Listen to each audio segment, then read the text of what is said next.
Bonsoir à tous et toutes. Donc, bienvenue à ce conseil municipal de rentrée. Il faut désigner un secrétaire de séance, étant donné que Mme Keva ne peut pas être présente et que M. Medji est en déplacement professionnel. Le plus jeune de l'Assemblée, c'est moi-même, je ne peux pas cumuler les deux fonctions. Donc, je vous propose de désigner le benjamin de cette Assemblée, c'est M. Mortier, en tant que secrétaire de séance. Je pense que ça ne pose pas de question. Donc, c'est à lui de faire l'appel. Merci, monsieur le maire. Charles-Alexandre Prokopovitch. Présent. Christophe Anque donne pouvoir à Thierry Lemans. Agnès Lelanic. Conrad Valran. Je suis là. Présent. Zora El-Basri. Présente. Nathalie Top. Présente. Thierry Lemans. Présent. Marie-France Cesse. Présente. Philippe Tebouril. Présent. Irène Ferrand. Présente. Jean-Claude Gavrin. Présent. Pascal Demey. Présente. Manuela De Freitas. Présente. Marie-Christine Prokopovitch. Présente. Valérie Selos. Présente. Thécla Ménager. Présente. Nicolas Ledru. Présent. Marco Gigante. Présent. François Desbouvry. Présent. Gilbert Amblot. Présent. Francis Pilois. Présent. Séverine Rasson donne pouvoir à Charles-Alexandre Prokopovitch. Amaury Medji donne pouvoir à François Mortier, à moi-même. Julie Keva donne pouvoir à Gaëtan Jeanne. Maryse Legros. Présente. Claude Prince donne pouvoir à Nicolas Ledru. Gaëtan Jeanne. Francis Ménager. Présent. Mélanie Vanov. Présente. Francis Landré. Présent. Frédéric Powels. Présent. Et Michel Blondel. Présent.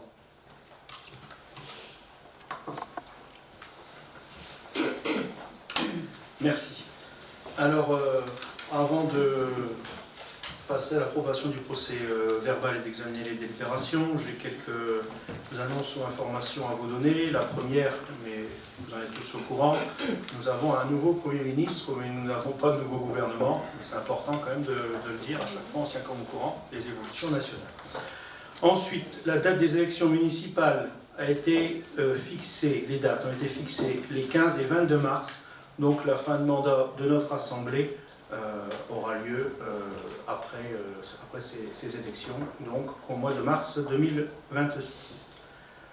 Je souhaite aussi que nous observions une minute de silence en hommage à M. Serge Delforge, militant pour la commune, militant socialiste, président du comité de quartier Juguet Justice, mais surtout conseiller municipal avec M. Desmuliers. Il était également dans l'opposition à M. Maurice Caudron et à M. Chabas. Il n'a pas souhaité se représenter en 2008. C'est une grande personnalité de la commune qui est partie. Donc je vous propose que nous levions.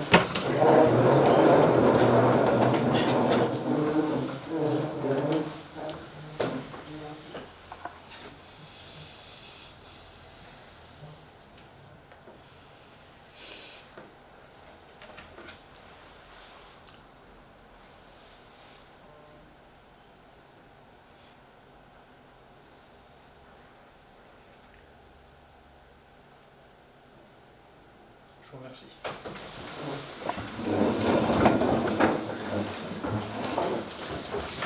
Ensuite, au titre des bonnes nouvelles, pour ceux qui ne le savent pas, Monsieur Jeanne a obtenu la médaille du Sénat pour ses 30 ans de mandat, 30 ans au sein du conseil municipal.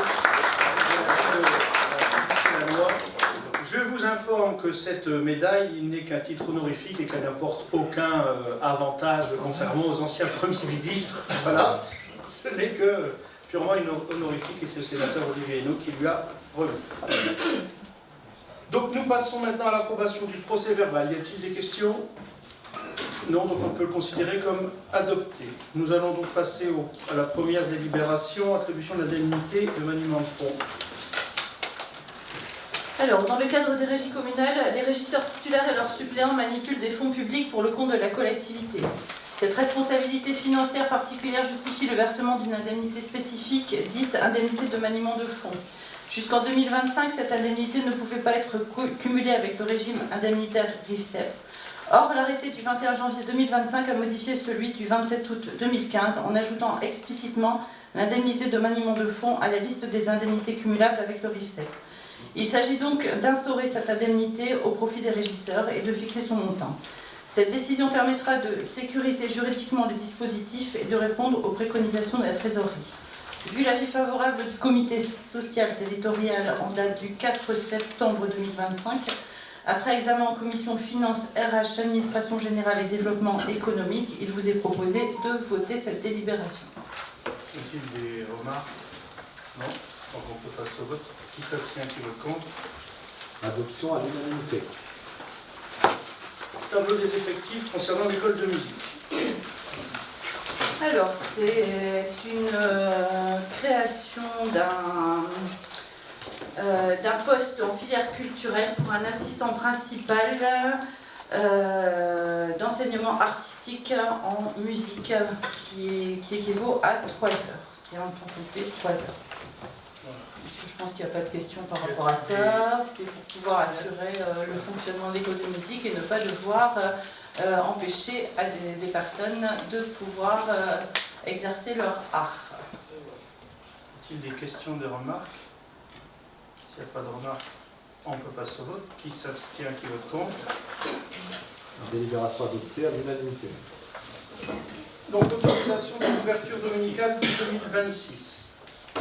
Pour les commerces, donc c'est une délibération habituelle qui à mon sens n'a plus grand intérêt parce qu'on peut acheter n'importe quoi à n'importe quelle heure sur des plateformes numériques.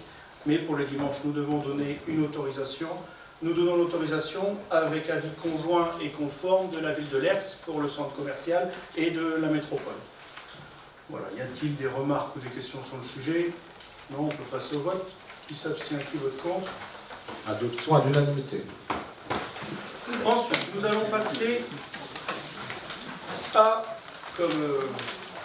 Medjid est présent, je le remplace, à l'acquisition d'une parcelle au 21 de la rue du Verpré, parcelle AK 204, pour partie, donc une emprise de 1000 m².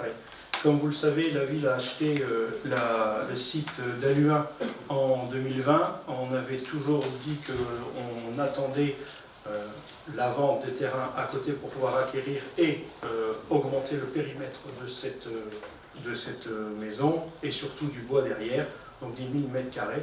Donc on a le propriétaire qui souhaite vendre, donc 1000 m² pour le montant de 40 000 €. Vous n'avez qu'à faire une petite division, ce qui fait 40 € du mètre carré. Voilà. Y a-t-il des questions ou des remarques sur cette question? Non. Donc on peut passer au vote. Qui s'abstient, qui vote contre? Délibération adoptée à l'unanimité. Merci. Donc là, un vieux dossier qui concerne le lotissement des Verdiers et la désaffectation du sentier qui existait entre la rue des Tourterelles et la carrière du Bar et l'allée Jean Monnet. Donc dans les années 2000, à l'époque, il y avait quelques squats sur ce sentier, qui étaient même plutôt des marches, plutôt qu'un véritable sentier. Et la ville a décidé de le déclasser et de vendre une partie du terrain, avec une partie qui appartenait aussi à l'ASL. C'était pas très, très clair, et il était prévu une régularisation des choses avec le propriétaire. Donc là, le propriétaire est revenu me voir en l'occurrence, afin d'avoir le fond de la parcelle qui ne débouche que sur sa propriété. Et là, il souhaite régulariser, c'est-à-dire payer les 157 m² avec une transaction à 5 652 € pour cette emprise. C'est encore une des nombreuses petites parcelles des Verdiers qu'il faut encore régulariser. Pour ceux qui connaissent le dossier, pour dissoudre la SEM, il manquait 4 mètres carrés qui n'avaient pas été complètement reportés par le notaire à l'époque, et parce qu'ils avaient confondu entre l'air Salicignano au niveau du McDonald's. Donc voilà. Il y a toujours, même sur des choses un peu plus récentes, il y a toujours des petits points au niveau des mètres carrés. Donc là, on va enfin aussi clôturer le dossier des emprises foncières des verdures. Y a-t-il des questions, des remarques? Non. Donc on peut passer au vote. Qui est contre, qui s'abstient? La délibération est adoptée à l'unanimité. Et alors, le meilleur pour la fin, la pépinière. Alors, la convention avec le département concernant le financement de l'accueil des bails arrivant à échéance, il convient de la renouveler. Action de prévention précoce, l'accueil des bails vise à renforcer les stimulations avant qu'un retard de développement ne s'installe. Le financement de cet accueil des bails est pris en charge par le département pour une durée maximale de 6 mois, au tarif moyen en vigueur au sein de l'établissement, avec une majoration de 20% pour participer aux frais liés à la coordination et au travail partenarial. Considérant que la convention est arrivée à échéance et le souhait de la ville à renouveler cette démarche, après examen en commission vie scolaire, petite enfance, jeunesse et accueil de loisirs, il est demandé aux membres du conseil municipal de bien vouloir autoriser monsieur le maire à signer la convention ci-jointe annexée. C'est une continuité. Y a-t-il des questions, des remarques? Non. Donc on peut passer au vote. Qui vote contre, qui s'abstient? Délibération à l'unanimité. C'est bien. Donc je vous remercie pour cette participation au conseil, à ce conseil municipal, et je vous souhaite une bonne soirée.